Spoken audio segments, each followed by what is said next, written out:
Hello guys, this is Shivansh Kaushalyan. Welcome back to my YouTube channel. तो guys, आज हम करेंगे सीबीएसई क्लास 10 हिंदी इस पर चैप्टर बड़े भाई साहब का explanation video part 2। So guys, आया शुरू करते हैं। इस तरह अंग्रेजी पढ़ोगे तो जिंदगी भर पढ़ते रहोगे और एक हर्फ न हर्ष ना आएगा।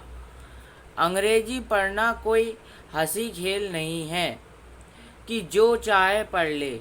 नहीं, ऐरा गैरा नत्थु खैरा सभी अंग्रेजी के विद्वान हो जाते हैं।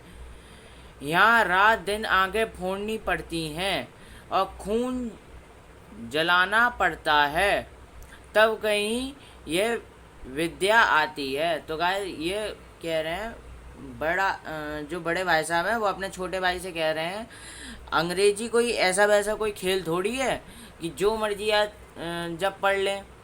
अंग्रेजी के लिए वो ये कह रहे हैं रात दिन आंखें फोड़नी पड़ती हैं, खून जलाना पड़ता है, तब कहीं जाके विद्या आती है अंग्रेजी की। और आती क्या है? हाँ, कहने को आ जाती है बड़े बड़े विद्वान भी शुद्ध अंग्रेजी नहीं लिख सकते। और वो ये कह रहे हैं जो बड़े बड़े जो लोग विद्वान हैं वो शुद्ध अंग्रेजी भी नहीं लिख सकते।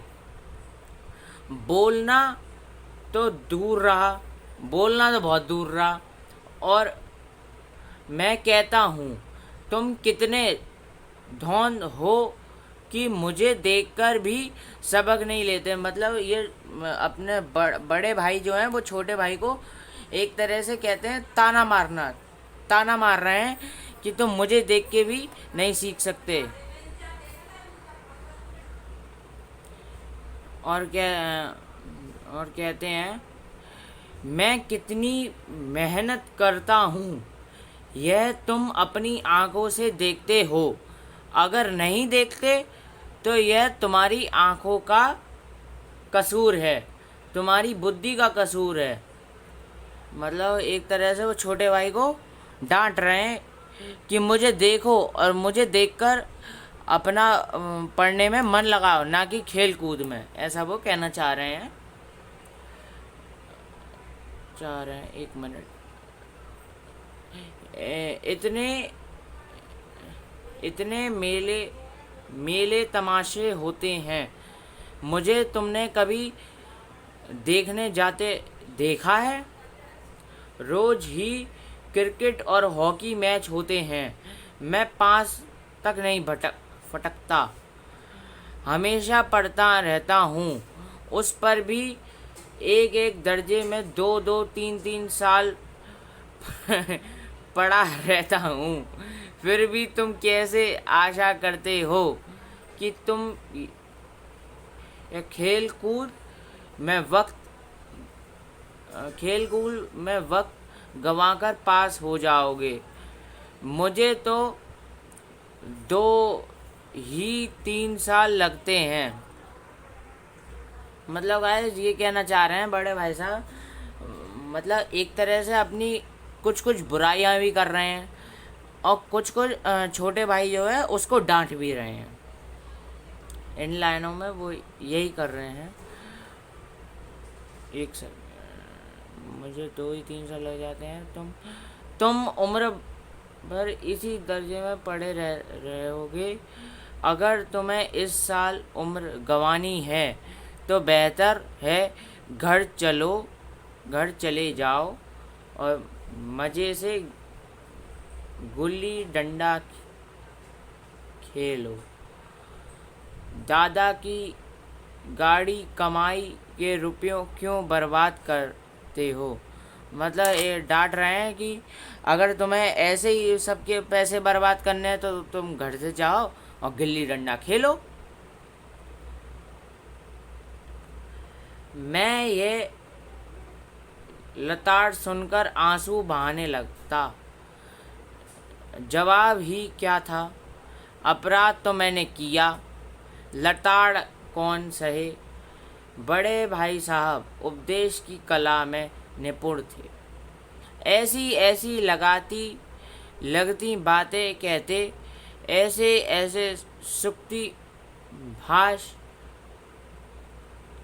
चलते कि मेरे जिगर के टुकड़े टुकड़े हो जाते और हिम्मत टूट जाती। इस तरह जाने जान तोड़कर मेहनत करने की शक्ति मैं अपने में ना पाता था और उस निराश में जरा देर के लिए सोचने लगता, क्यों ना घर चला जाऊं। जो काम मेरे बूते के बाहर हैं उसमें हाथ डालकर क्यों अपनी ज़िंदगी खराब करूं। मतलब इतनी डांट से तो छोटा भाई ये सब बातें सोचने लगता है, मैं अपनी ज़िंदगी क्यों ख़राब करूं, मुझको थोड़ी बहुत पढ़ाई भी करनी चाहिए, मैं इतना क्यों खेलता हूं। यानी थोड़ी बहुत उसे सीख भी मिलती है यहाँ से। मुझे अपना मूड रहना मंजूर था, लेकिन उतनी मेहनत से मुझे तो चक्कर आ जाते था।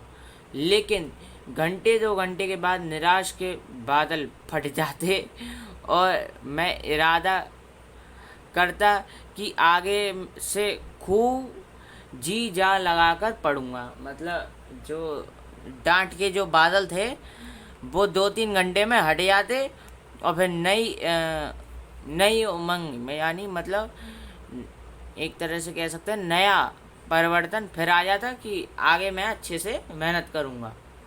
चटपट एक टाइम टेबल बना डालता, एक टाइम टेबल भी बना डाला।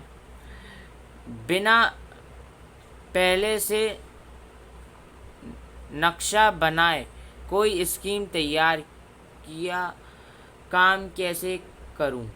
टाइम टेबल में खेल कूद की मद बिल्कुल उड़ जाती। प्रातःकाल 6 बजे उठना। अब टाइम टेबल इनका छोटे भाई का शुरू हो गया।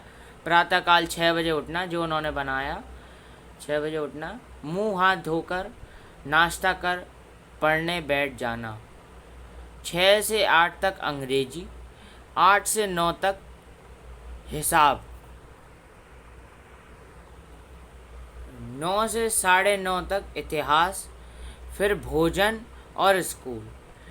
3:30 बजे स्कूल से वापस होकर आधा घंटा आराम। 4 से 5 भूगोल, 5 से 6 तक ग्रामर, आधा घंटा हॉस्टल के सामने ही टहलना। 6:30 से 7 तक अंग्रेजी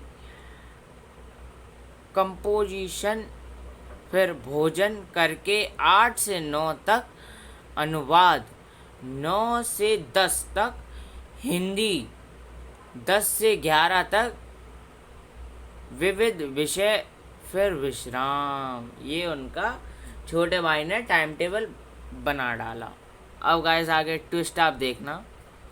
मगर टाइम टेबल बना लेना एक बात है और उस पर अमल करना दूसरी बात है। पहले ही दिन उसकी अवहेलना मतलब एक तरह से चूकना शुरू हो जाती। मैदान की वह सुगंध हरियाली, हवा के हल्के हल्के झोंके, फुटबॉल की वह उछलती कूद, कबड्डी के वह दांत, वॉलीबॉल के वह तेजी और फुर्ती मुझे अज्ञात और अनिवार्य रूप में खींच ले जाती और वहाँ जाते ही मैं सब कुछ भूल जाता है। खेल के सामने छोटा भाई तो सब कुछ भूल ही जाते थे। वह जानलेवा टाइम टेबल, वह आंखें फोड़ पुस्तकें, किसी की याद न रहती और भाई साहब को नसीहत और फजीहत का अवसर मिल जाता। मैं उनके साए से भागता, उनकी आँखों से दूर रहने की चेष्टा करता। कमरे में इस तरह दबे पाँव आता कि उन्हें खबर ना हो। उनकी नज़र मेरी और उठी और मेरे प्राण निकलते। यानी जो बड़ा भाई था, बड़ा भाई मतलब छोटा भाई बड़े भाई के सामने चुपके चुपके निकल जाता खेलने के लिए, लेकिन जब वो घर आता तब उसकी भाई साहब खैर ही नहीं थी। ऐसा ही कहा गया है इसमें कि दबे पाँव आते ही उनकी खबर ना हो। उनकी नज़र मेरी ओर उठी और मेरे प्राण निकले। हमेशा सिर पर एक नंगी तलवार सी लटकती मालूम होती। फिर भी जैसे मौत और विपत्ति के बीच भी आदमी मोह और माया के बंधन से जकड़ा रहता। यानी इसका मतलब आगे कुआं पीछे खाई। मैं फटकार और घुड़कियाँ खाकर भी खेल कूद का तिरस्कार न कर सकता था। तो गाइस, पिछले वीडियो की मैंने आपसे कहा था कि अगर इस वीडियो में बड़े भाई साहब क्या कर रहे हैं। इस वीडियो में बड़े भाई साहब ये मतलब ना तो उसे मार रहे हैं, बस उसे केवल समझा रहे हैं और डांट रहे हैं। बड़े भाई साहब इस वीडियो में डांट रहे हैं और छोटे भाई को। और गाइस, मैं आपको अगले वीडियो में बताऊंगा। अगले वीडियो में आपको मैं थोड़ा सा हिंट दे देता हूं अभी, कि अगले वीडियो में जो बड़े भाई साहब हैं वो उनके मतलब एक तरह से एग्ज़ाम है, तो उसमें या तो वो फेल होते हैं या वो पास होते हैं। ये मैं आपको अगले वीडियो में बताऊंगा। ये थोड़ा सा ट्विस्ट है अभी। और गाइस, अगर आपको ये वीडियो अच्छी लगती हो तो प्लीज़ ज़्यादा से ज़्यादा इस वीडियो को लाइक करें, ज़्यादा से ज़्यादा इस वीडियो को शेयर करें और ज़्यादा से ज़्यादा मेरे इस चैनल को सब्सक्राइब करें। वो जो उधर लाल वाला बटन है उसे ज़रूर दबाएं, ताकि आपको ऐसी अच्छी अच्छी वीडियो की अपडेट मिलती रहे। So guys, thank you for watching this video.